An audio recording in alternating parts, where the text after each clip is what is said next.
തിരുവനന്തപുരം കോട്ടയ്ക്കകത്ത് നഗരസഭയിലെ ഇടത് ഭരണസമിതിയുടെ കാലത്ത് നിർമ്മിച്ച കടമുറികൾ വർഷങ്ങളായി പൂട്ടിക്കിടക്കുന്നതിൽ ഇടപെട്ട് മേയർ വി രാജേഷ്.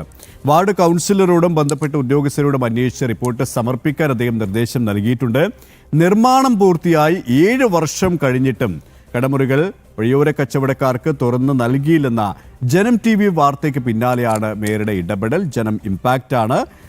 പ്രശാന്ത്, ജനം TV വാർത്ത നൽകിയതിന് പിന്നാലെയാണ് കോർപ്പറേഷന്റെ മേയറുടെ ഒരു ഇടപെടൽ ഉണ്ടായിരിക്കുന്നത്. അദ്ദേഹം പ്രധാനമായും നൽകിയിരിക്കുന്ന നിർദ്ദേശം ഈ തരത്തിലാണ്.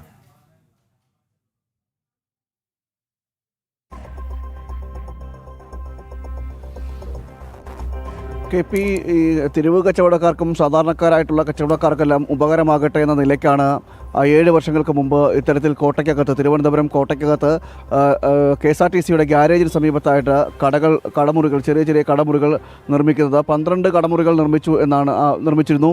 അതിൻ്റെ ആ നിർമ്മാണം അടക്കം പൂർത്തിയാക്കി ഇത്ര വർഷം പിന്നിടുമ്പോഴും അതിന് അർഹതപ്പെട്ടിട്ടുള്ള സാധാരണക്കാരായിട്ടുള്ള ആൾക്കാർക്ക് തുറന്നു കൊടുക്കാതിരിക്കുന്ന ഒരു സാഹചര്യമുണ്ടായിരുന്നു.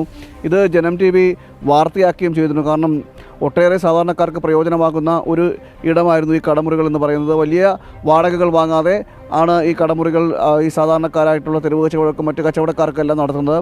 ഇത് സ്മാർട്ട് സിറ്റി പദ്ധതിയുടെയൊക്കെ ഭാഗമായിട്ടായിരുന്നു ഇതിൻ്റെ നിർമ്മാണം നടത്തിയത്. എന്നാൽ നിർമ്മാണം നടത്തിയതിന് ശേഷം പിന്നീട് തുറന്നു കൊടുക്കാൻ തയ്യാറായിരുന്നില്ല.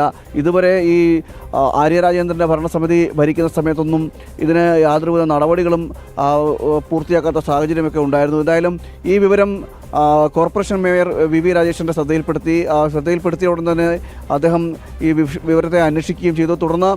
തുടർ നടപടികൾ സ്വീകരിക്കുമെന്ന് അറിയിക്കുകയും ചെയ്തു. നിലവിൽ അവിടുത്തെ കൗൺസിലറുമായി ആലോചിക്കും. കൗൺസിലറോട് ആലോചിച്ചുകൊണ്ട് ഇതിൻ്റെ നിലവിലെ അവസ്ഥകൾ അറിയിക്കാൻ പറഞ്ഞിട്ടുണ്ട്. അതിനുശേഷം ബന്ധപ്പെട്ട ഉദ്യോഗസ്ഥരുമായി സംസാരിച്ചതിന് ശേഷം കടമുറികൾ ജനങ്ങൾക്ക് തുറന്നു കൊടുക്കുന്നുള്ള നടപടികളിലേക്ക് കടക്കുമെന്നാണ് ഇപ്പോൾ വി രാജേഷ് അറിയിച്ചിരിക്കുന്നത്. എന്തായാലും വലിയൊരു ഇടപെടൽ നടത്തിയതിന് തുടർന്നാണ് ഇത്തരത്തിലൊരു നീക്കം ഇപ്പോൾ ഉണ്ടായിരിക്കുന്നത്.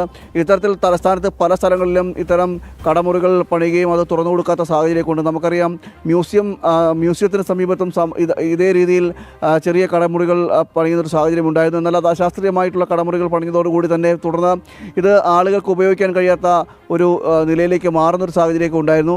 എന്തായാലും അതിന് സമാനമായ രീതിയിൽ തന്നെയാണ് ഇത് കോട്ടയ്ക്കകത്ത് KSRTC ഗ്യാരേജിന് സമീപത്തും ഇത്തരത്തിൽ കടമുറികൾ പണിയതും. കടമുറികളുടെ പണികൾ പൂർത്തിയായി ഇത്ര കാലം 7 വർഷം പിന്നിടുമ്പോഴും അത് തുറന്നു കൊടുക്കാതിരിക്കുന്ന ഒരു സാഹചര്യവും ഉണ്ടാകുന്നു. പിന്നീട് അത് നശിച്ചു പോകുന്ന, ഇത്രയും കോടികൾ അല്ലെങ്കിൽ ഇത്രയും ലക്ഷങ്ങൾ മുടക്കി ഈ പദ്ധതിയുടെ സ്മാർട്ട് സിറ്റി പദ്ധതിയുടെ ഭാഗമായിട്ട് കടമുറികൾ നിർമ്മിക്കുന്നു.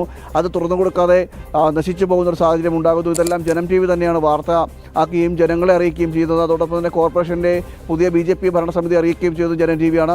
അതിന് പിന്നാലെയാണ് ഇപ്പോൾ നടപടി എന്ന നിലയിൽ മേയറുടെ ഭാഗത്തൊരു ആക്ഷൻ ഉണ്ടായിരിക്കുന്നത്. ശരി, നമ്മുടെ ഒരു വാർത്ത കൂടി ഫലം കണ്ടിരിക്കുന്നു എന്നുള്ളതാണ് അല്ലെ. പല വാർത്തകളും പ്രേക്ഷകരിലേക്ക് ജനം TV എത്തിക്കുമ്പോൾ അതിൽ വലിയ അവകാശവാദങ്ങൾ നമ്മൾ ഉന്നയിക്കാറില്ല. പക്ഷേ അതിവേഗത്തിലുള്ള നടപടികൾ ഉണ്ടാകുന്നു എന്നൊരു ജനം TV വാർത്ത എത്രത്തോളം പൊതുസമൂഹത്തിനിടയിൽ ചർച്ചയാകുന്നു, അധികാരി വർഗം എത്രത്തോളം അത് ശ്രദ്ധിക്കുന്നു എന്നതിന്റെ ഒരു തെളിവ് കൂടിയാണ് അല്ലേ? അതെ, തീർച്ചയായും.